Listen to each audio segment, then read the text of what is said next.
Le ministre de la Défense nationale supervise la 3e édition des manœuvres militaires de la gendarmerie nationale.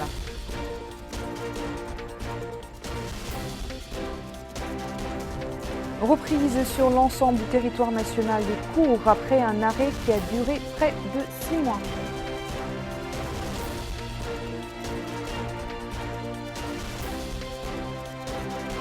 Des pluies torrentielles sur la wilaya du Had el-Sharqi entraînent la mort d'une jeune femme et d'importants dégâts matériels.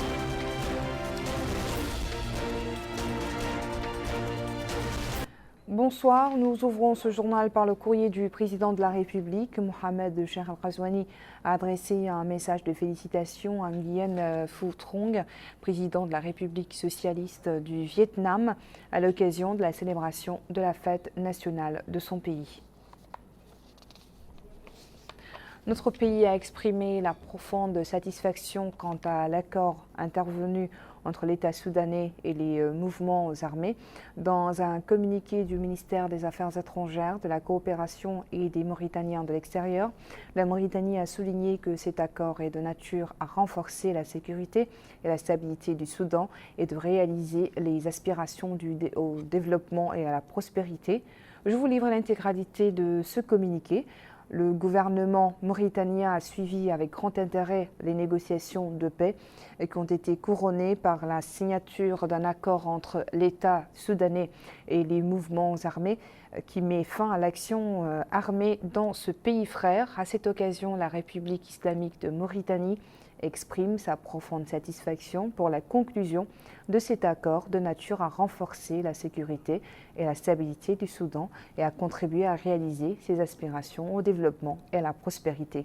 Et saisit également la même occasion pour saluer le rôle important joué par l'État du Soudan du Sud en tant que médiateur entre les deux parties. Les unités de la gendarmerie nationale ont entamé ce matin dans le champ de tir situé dans la partie est de Nouakchott la 3e édition des manœuvres militaires organisées par l'état-major de la gendarmerie nationale. Ces manœuvres entrent dans le cadre de la stratégie de défense visant à renforcer les capacités des unités militaires, notamment en termes de la force de défense. Le coup d'envoi de cette manœuvre s'est déroulé sous la supervision du ministre de la Défense nationale, le général de division Hanan Ould Sidi, entouré des différents chefs d'état-major. Abdelrahman Hamadan. Cet exercice militaire, supervisé par le ministre de la Défense nationale, s'inscrit dans le cadre du renforcement des capacités et du niveau d'opérationnalité de nos forces armées nationales. Sur le champ d'entraînement, le ministre de la Défense nationale, Hanan Ould Sidi, accompagné du chef d'état-major de la gendarmerie nationale, a suivi une simulation d'une opération d'intervention des forces de maintien de l'ordre pour disperser une manifestation violente. Simulation présentée par un groupe d'escadrons de maintien de l'ordre relevant de la gendarmerie nationale. Selon le lieutenant-colonel El-Hassan Ould Ahmed, commandant du premier groupement d'intervention de maintien de l'ordre de la gendarmerie nationale, cette visite du ministre de la Défense a pour objectif de s'enquérir du niveau d'opérationnalité des unités de maintien de l'ordre. Il a précisé que les 4 escadrons qui ont assisté à cet exercice ont été soumis à des formations militaires intenses pour mener à bien leur mission de maintien de l'ordre dans toutes les circonstances. En marge de cet exercice, le ministre de la Défense nationale a été édifié sur les plans opérationnels qui requièrent une coordination minutieuse entre les commandants, la vigilance et une opérationnalité absolue.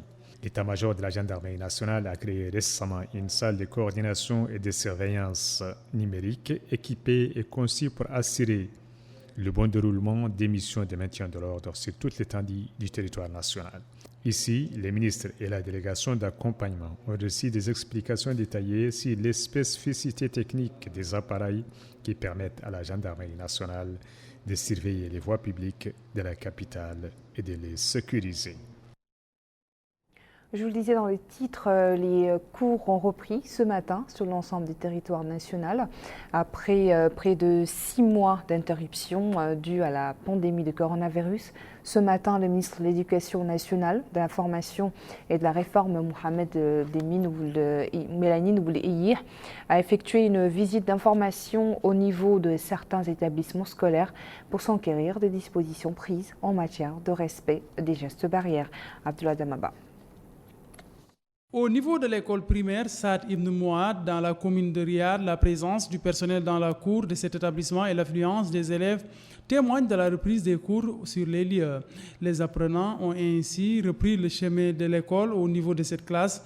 Le masque de protection est arboré par tous les élèves. C'est au sein de cet établissement que le ministre de l'Éducation nationale, de la formation technique et de la réforme, Mohamed Melani Ndoubel, s'est rendu en premier lieu pour s'assurer des conditions de reprise de cette année scolaire. Il a sur place écouté les explications qui lui ont été fournies relatives au respect des mesures barrières. Ensuite, il s'est rendu au collège de Théaret 1 et a visité les différentes salles de classe pour s'enquérir des conditions de reprise et du respect du protocole sanitaire. Le ministre de l'Éducation nationale, de la formation technique et de la réforme a précisé que ces reprises de l'année scolaire constituent une préoccupation majeure pour les autorités. Il a demandé à tout un chacun de respecter le protocole sanitaire mis en place afin de préserver la santé des membres de la famille scolaire. Il a enfin déclaré que cette poursuite de l'année scolaire a pu être effective grâce à la collaboration entre les autorités sanitaires, administratives et responsables pédagogiques. Les apprenants ont été mis au parfum du comportement à adopter et de la nécessité de suivre et respecter les recommandations qui ont été spécifiées dans le protocole sanitaire. C'est ce que cet élève précise. Elle indique que le port du masque est obligatoire et elles ont suivi et ont été informées de toutes les règles sanitaires. Cet autre apprenant aussi abonde dans le même sens que la précédente interlocutrice. Enfin, Mohamed Melani Ndoubel s'est rendu au Centre supérieur d'enseignement technique du XAR. Ce centre est réservé à l'enseignement et à la formation technique. Il accueille 250 élèves qui sont répartis dans les 8 filières que compte cette structure d'enseignement technique pour une formation dont la durée est de 2 ans. De son côté, la ministre des Affaires sociales, de l'enfance et de la famille, Naha Haroun Chersidia, a visité aujourd'hui les coordinations régionales de son département dans les 3 wilayas de Nouakchott. La ministre a tenu à s'enquérir des conditions de travail et de la qualité des services fournis aux citoyens. Malika Nikli. Les coordinations régionales des 3 wilayas de Nouakchott ont été l'objet de la visite d'inspection et de travail de la ministre des Affaires sociales, de l'enfance et de la famille, Mme Naha Haroun Chersidia. La chargée de mission au MASEF, Mme Oumgoufa Amennesh, a indiqué que cette visite par Mme la ministre aux coordinations régionales des 3 wilayas de Nouakchott, Nord, Sud et Ouest, a été couronnée de succès.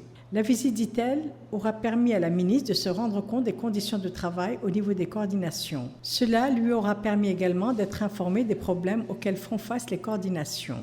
Madame la ministre, souligne-t-elle, s'est engagée à se réunir ces jours-ci pour débattre des défis auxquels elles font face afin de leur trouver une solution. Au cours de la réunion tenue avec les coordinatrices au niveau des bureaux régionaux respectifs, Madame la ministre a insisté sur la ponctualité et la nécessité de rapprocher l'administration des citoyens afin de répondre dans les meilleurs délais à leurs demandes. Par ailleurs, elle est revenue sur la nécessité de maintenir les mesures préventives contre le Covid-19 et a invité ses collaborateurs à les respecter scrupuleusement.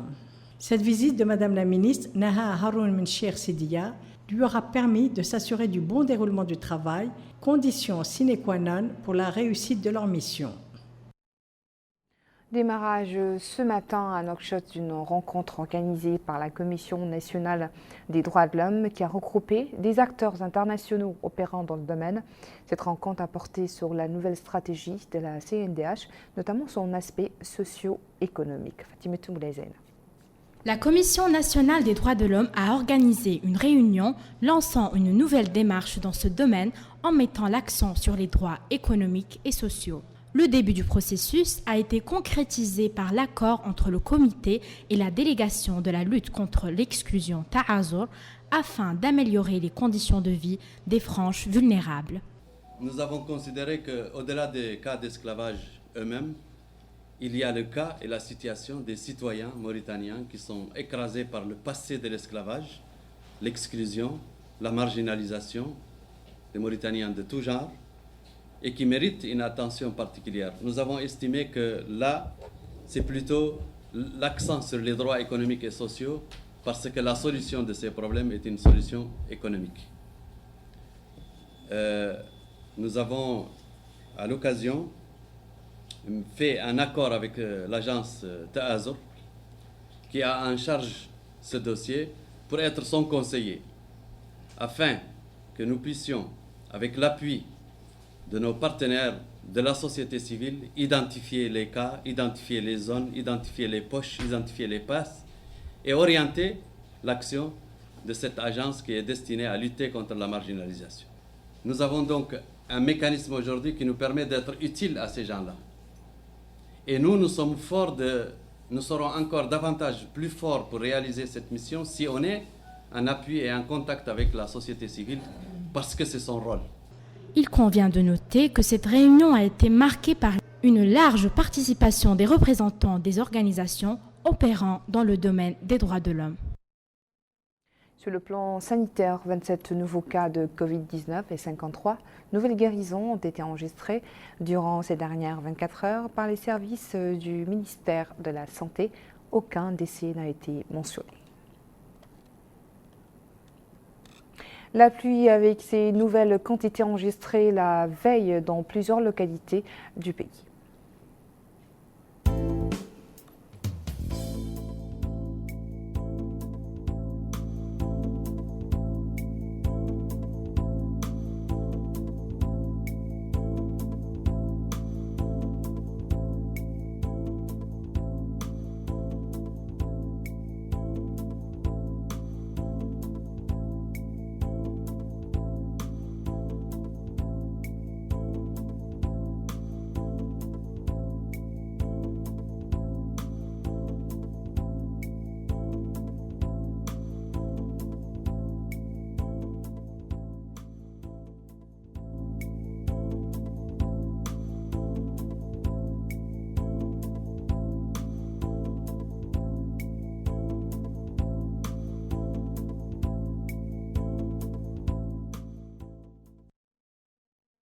Dans la capitale du Hod el-Sharqi, la pluie a causé le décès d'une femme de 25 ans, mère de 2 enfants.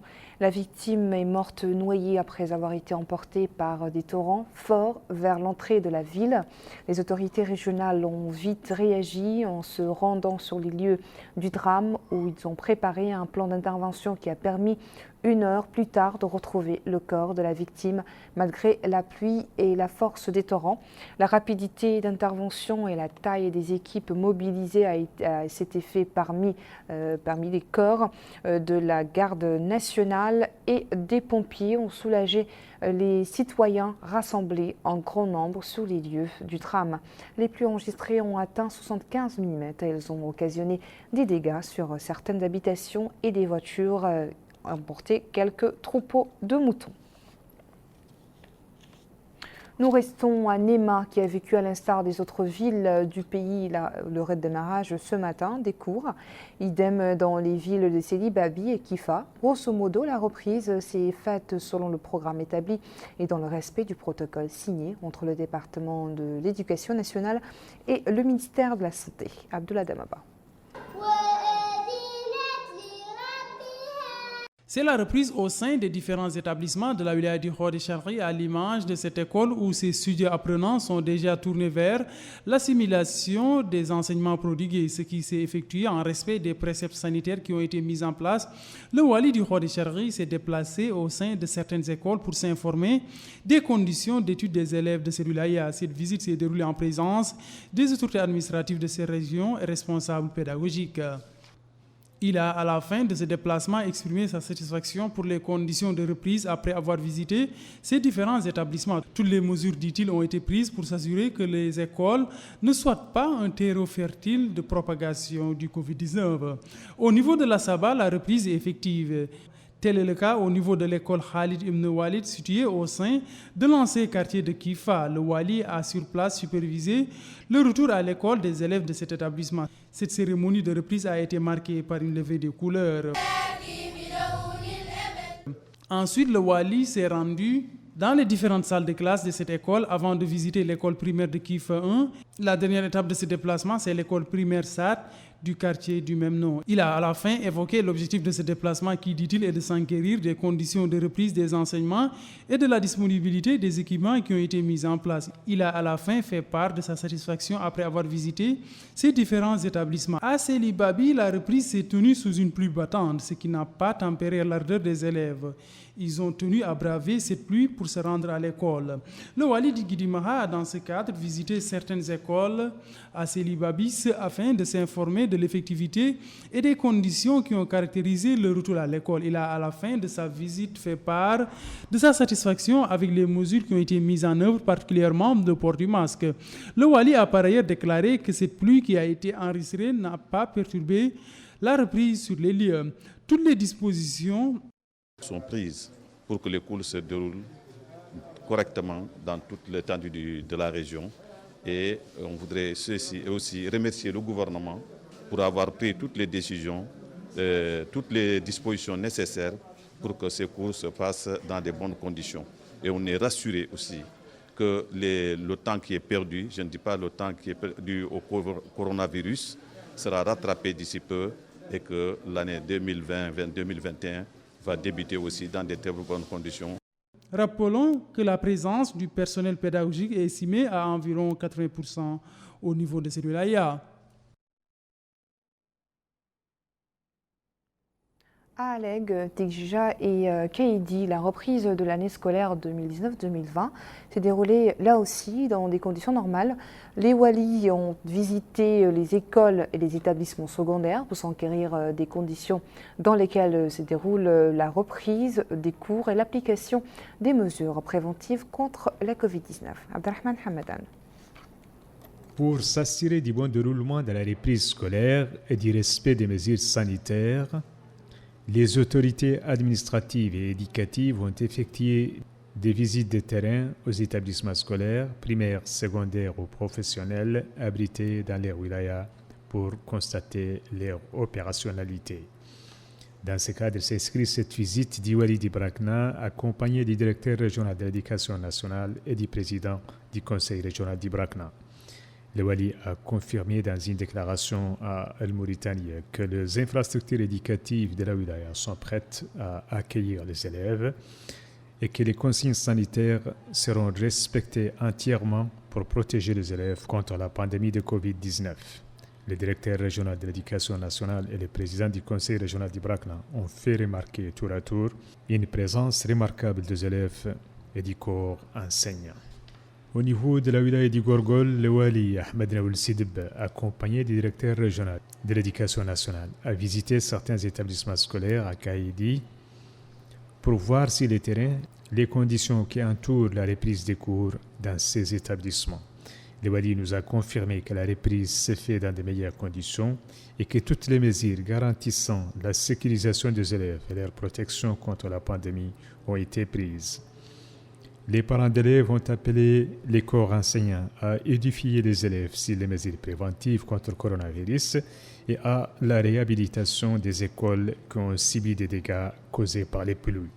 Idem pour la wilaya d'Itagan, où le Wali, Dr Mokhtar Ould a visité certaines écoles dans la capitale régionale Tijikja pour s'enquérir du bon déroulement de la reprise scolaire et des mesures de sécurité prises pour accueillir les élèves et les protéger contre la propagation du coronavirus.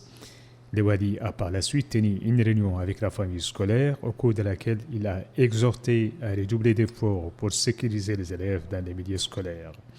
Les comités de gestion scolaire ont loué les mesures prises cette année pour protéger les élèves et les staffs contre la pandémie de Covid-19. Dans le nord du pays, notamment à Nouadhibou et à Attar, la reprise des cours s'est déroulée dans les normes. Le Wali de Dakhlet Nouadhibou a visité certains établissements scolaires dans le but de s'enquérir des conditions qui ont marqué la reprise de l'année scolaire ainsi que le niveau d'observation des conseils dictés pour garantir un retour sécurisé des élèves. Son collègue a pour sa part effectué une tournée dans certaines écoles, collèges et lycées de la ville d'Attar. Hadi Mpali Yatira n'a pas mentionné d'insuffisance lors de cette visite, tant en ce qui concerne le staff pédagogique qu'au niveau des dispositions prises pour lutter contre la Covid-19.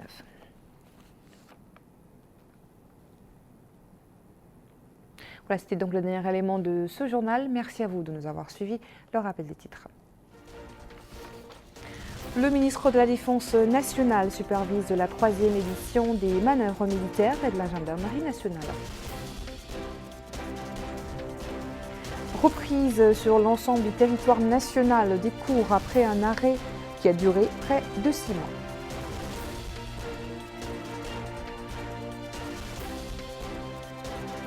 Des pluies torrentielles sur la wilaya du Hod el-Sharqi entraînent la mort d'une jeune femme et d'importants dégâts matériels.